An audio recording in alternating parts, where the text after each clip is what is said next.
اعوذ باللہ من الشیطان الرجیم بسم اللہ الرحمن الرحیم۔ معزز ناظرین و سامعین کرام، السلام علیکم ورحمۃ اللہ تعالیٰ وبرکاتہ۔ جشن بہارہ میں خوش آمدید۔ آج انشاءاللہ تبارک و تعالیٰ حضور کریم صلی اللہ علیہ وسلم کی ولادت مبارکہ کے متعلق مزید گفتگو کریں گے۔ آئیے سب سے پہلے تو یہ دیکھیں جو بات بہت اہم ہے کہ ولادت کا فلسفہ کیا ہے۔ انبیاء بغیر کسی سبب کے دنیا میں نہیں بھیجے گئے، اور انسان بھی بغیر کسی سبب کے دنیا میں نہیں بھیجا گیا، اور نہ ہی اللہ کو نعوذ باللہ من ذالک اس بات کی خواہش تھی یا اس کا ارادہ تھا اللہ کا کہ لوگ اس کی اطاعت کریں یا لوگ اسے مانیں اور اس کی پیروی کریں، اس کی عبادت کریں۔ پھر مقصد کیا تھا؟ مقصد یہ تھا کہ اللہ تعالیٰ نے ایک نظام کائنات بنایا اور اس نظام کائنات میں انسان کو اشرف المخلوقات بنا کر دنیا میں بھیجا۔ اب اشیاء پیدا ہو گئیں، ان اشیاء کی رہنمائی کے لیے کسی ذات کی، کسی شخصیت کی ضرورت ہوگی، اسی لیے انبیاء پیدا کیے گئے۔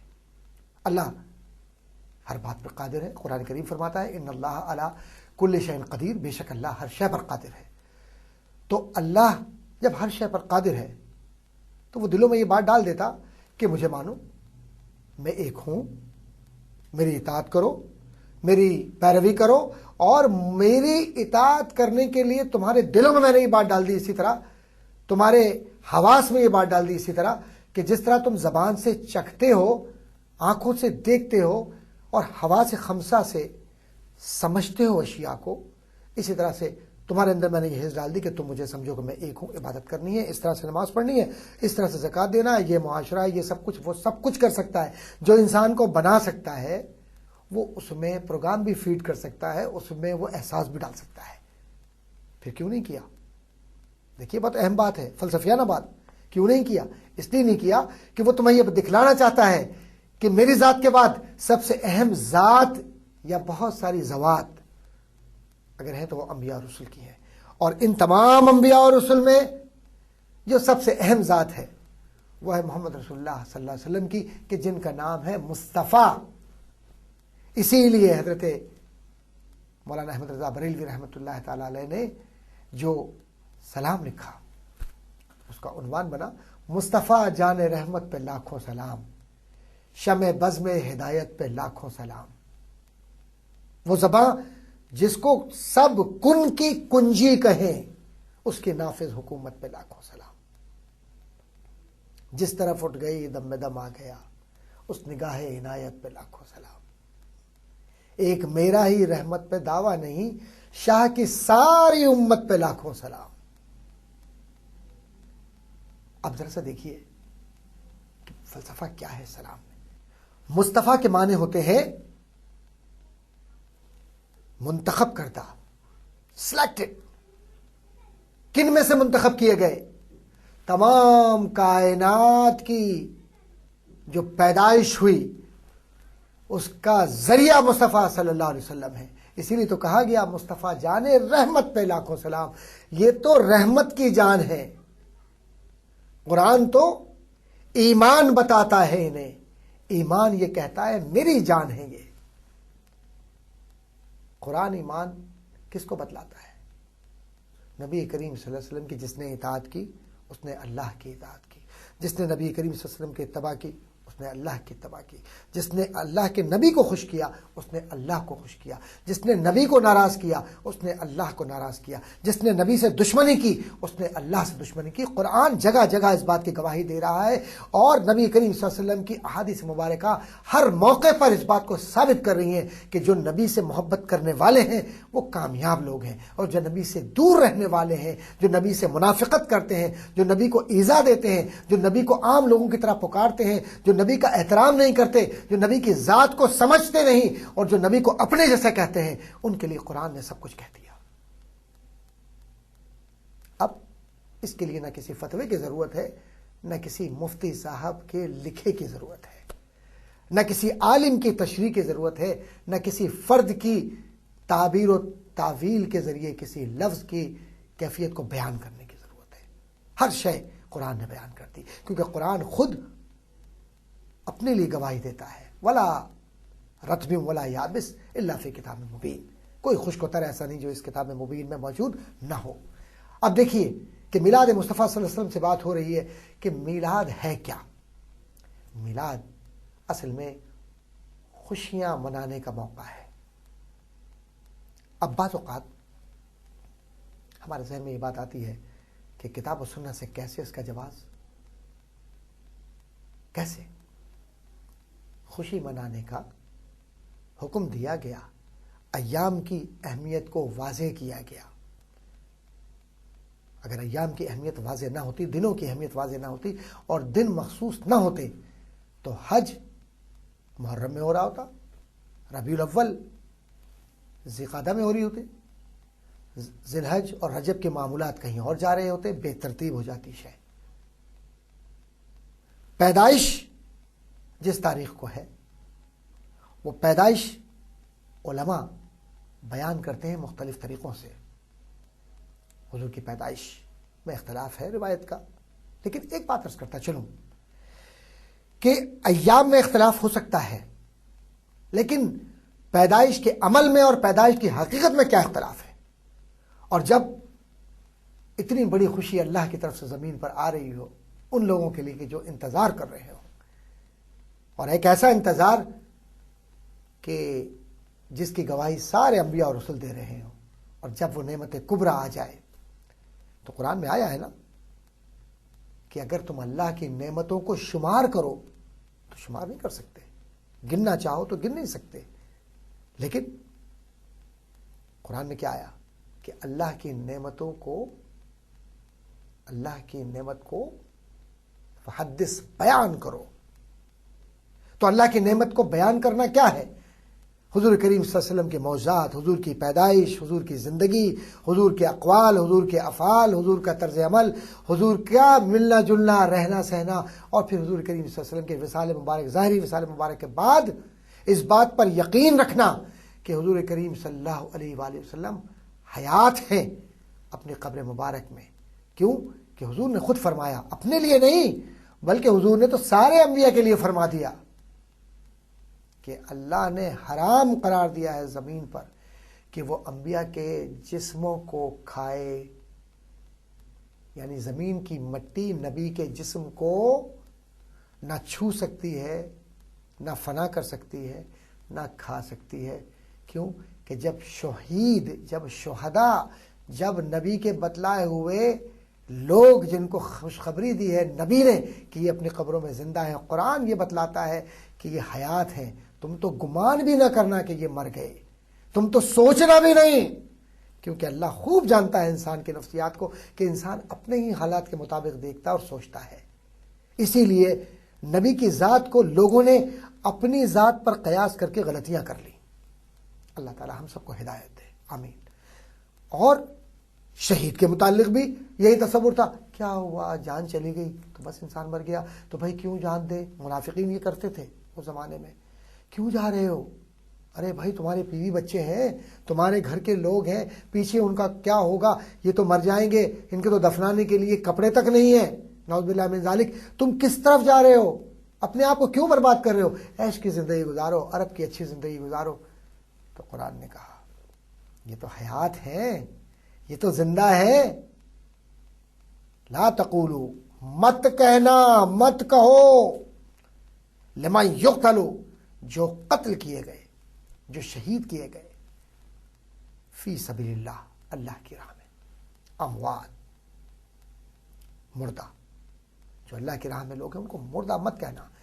اب نبی کریم صلی اللہ علیہ وسلم کے متعلق چونکہ ولادت کا مہینہ ہے اور بات ہو رہی ہے، اور یہ ابتدائی گفتگو میں یہ بات کہنا ضروری ہے کہ ولادت حضور کی جو میلاد ہے، آسمانوں پر ارواح نے منائی، خوشیاں منائی، اور زمین پر اللہ تعالیٰ نے نعمت کبریٰ، اور سب سے بڑی نعمت دیکھیے، ہر انسان جس سے محبت کرتا ہے، جس کو پسند کرتا ہے، اس کا ذکر کرتا ہے۔ یہ بات تو ہے نا، یہ بات تو آپ مانیں گے کہ یہ ایسا ہی ہے۔ میں اگر کسی سے سوال کروں کہ بھائی میں تم سے 3 سوال کرتا ہوں کہ اس میں مجھے تم جواب دو کہ سب سے محبوب شخصیت کون سی ہے. مثال کے طور پر میں ایک سوال کروں کہ سوال یہ تو جواب دو. اب آپ کے لاشعور میں جو شخصیت ہے آپ اس کا جواب دیں گے.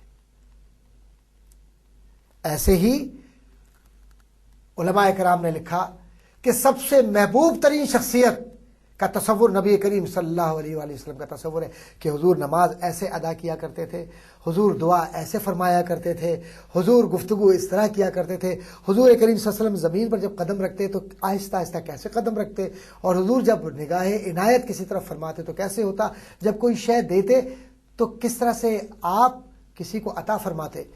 تو جب یہ سارا تصور سیرت مصطفیٰ صلی اللہ علیہ وسلم کا آئے گا ذہن میں تو حضور کی شخصیت ہوگی. تو جب کوئی تذکرہ کرے گا کہ بھائی 3 باتیں کہنی ہیں, ایک بات یہ کہ کھجوروں والی زمین, خوبصورت موسم, اور اس میں ایک ہرا گنبد تصور آئے گا, تاجدار مدینہ صلی اللہ علیہ وسلم کہ حضور کی ذات پر ہمارے ماں باپ اور ہم سب قربان, کہ ہم ان سے محبت کرتے ہیں, ہم پیار کرتے ہیں. اور کب پیار ہوگا؟ علماء نے لکھا کہ جب بار بار ذکر کیا جائے گا, انہیں بہت یاد کیا جائے گا. اپنے گھروں میں علموا اولادکم حب الرسول, اپنی اولادوں کو حضور کی محبت سکھلاؤ. اور جب حضور کی محبت دل میں ہوگی تو تصور بھی ہوگا, یقین بھی ہوگا. اور جب ہم یہاں ہوں گے تب بھی ان کا ذکر کریں گے, اور جب ہم اس دنیا سے جا رہے ہوں گے تب بھی ہم ان کا ذکر کر رہے ہوں گے. اور آسمانوں پر ملائکہ کو جب دیکھیں گے تو ان کے ذکر میں محو دیکھیں گے.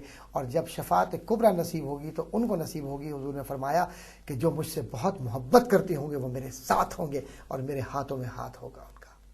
اللہ سے دعا ہے کہ اللہ تعالیٰ اس ماہ مبارک جو 12 ربیع الاول ہے اس کی مبارک ساعتوں سے اور ان لمحات کی برکت سے حضور کے قدم مبارک میں ہمیں جگہ دے دے اور ان کے دامن مبارک سے ہمیں سے وابستہ کر لے. تو اس سے بڑھ کر اور کیا ہمیں ملے. تو بات میلاد کی ہو رہی ہے. تو یہ محافل جن کا تذکرہ کتابوں میں موجود ہے, حضرت آمنہ رضی اللہ تعالی عنہا نے سب سے پہلے کچھ علامات ظاہر کی. کہا کہ جب شکم مبارک میں نبی کریم صلی اللہ علیہ وسلم تھے تو میں نے یہ دیکھا اور یہ میں نے محسوس کیا کہ میرے ارد گرد ساری اشیاء پر رونق ہیں. پھر فرمایا کہ شکم مبارک میں یہ ذات تھی اور میں یہ دیکھتی تھی کہ میرے قدم جب بھی پڑتے تو مجھے بوجھ محسوس نہیں ہوتا. پھر فرماتی ہیں کہ میں جس کام کرنے کا ارادہ کرتی سوچتی اللہ تعالیٰ وہ کام کروا دیتا. اب بعض لوگ ہی سوچیں گے, ہم انسان ہیں نا, کہ اچھا وہ روٹی کا سوچتی تھی, کیا روٹی خود بخود آ جاتی تھی؟ ہاں ہے, یہ بھی ہے, بڑی ذمہ داری کے ساتھ بات کہہ رہا ہوں. یہ بھی ہے میرے نبی کا معجزہ کہ حضرت آمنہ رضی اللہ تعالیٰ عنہ فرماتی ہیں کہ میں جس پھل کا ارادہ کرتی اللہ تبارک و تعالیٰ اس کا ذائقہ میری زبان پر رکھ دیتا. اللہ سے کیا بعید ہے. ارے کیا سوچتے ہو اس ذات کے لیے کہ جس کے لیے کائنات کو پیدا کیا. یہ چھوٹی باتیں سوچتے ہیں ہم, بڑی بات سوچو کہ جس کنکر کو نبی نے ہاتھ میں لے لیا وہ کلمہ پڑھ رہا ہے, جس دل پر نگاہ ڈال دی اس دل کو پلٹ کے رکھ دیا. اور جب دعا کی اے اللہ یہ چند لوگ تیرے نام لینے والے ہیں, چند لوگ ہیں, اگر یہ فنا ہو گئے تو تیرا نام لینے والا کوئی نہیں رہے گا. آپ یقین جانیے کہ اللہ کی تائید کیسے آتی ہے. سبحان اللہ. اور کیسے میرے اللہ نے نوازا فتح مبین دے کر کہ ان چند لوگوں کے ساتھ آسمان کی طاقت اللہ نے بھیج کر فرشتوں کو یہ بتلایا کہ جاؤ میرے نبی کی خدمت کرو اور میرے مومنین جو مجھ سے ایمان رکھتے ہیں, مجھ سے پیار کرتے ہیں, ان کی مدد کرو. چوک در چوک زمین پر فرشتوں کی فوجیں پھیل گئیں. حضرت آمنہ رضی اللہ عنہا فرماتی ہیں کہ میں نے جب بھی ارادہ کیا کسی شے کا, انی میں نے بے شک میں نے ارادہ کیا, پھر وہ ظاہر ہو گیا. وہ ظاہر ہو گیا. تو ظاہر کیا ہوا؟ اللہ اکبر، یہ نور مصطفیٰ صلی اللہ علیہ وسلم ہے۔ ذرا چلیے تاریخ کی کتابوں کی طرف چلیے تو عقل حیران رہ جائے گی کہ ایک عورت حضرت عبداللہ رضی اللہ تعالیٰ عنہ کو، حضور کے والد مبارک، نعوذ باللہ من ذالک دعوت گناہ دیتی ہے۔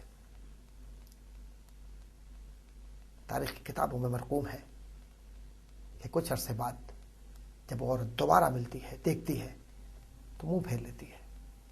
حضرت عبداللہ نے پوچھا کہ تم تو کل تک مجھ سے اس طرح سے گفتگو کر رہی تھی؟ کہا ہاں، میں اس لیے گفتگو کر رہی تھی کہ تمہاری پیشانی میں ایک نور دیکھتی تھی جو چمکتا تھا، اور میری خواہش تھی کہ وہ نور میرے صلب میں آ جائے، میرے شکم میں آ جائے، اب وہ نہیں ہے۔ اللہ نے حضرت آمنہ رضی اللہ تعالیٰ عنہ کو حضور کریم صلی اللہ علیہ وسلم کی شکل میں اولاد نرینہ بیٹا عطا فرمایا۔ اور سنیے، بعض لوگ حضرت عبداللہ رضی اللہ تعالیٰ عنہ اور حضرت آمنہ رضی اللہ تعالیٰ عنہا کے ایمان کے متعلق گفتگو کرتے ہیں۔ احتیاط کیجئے،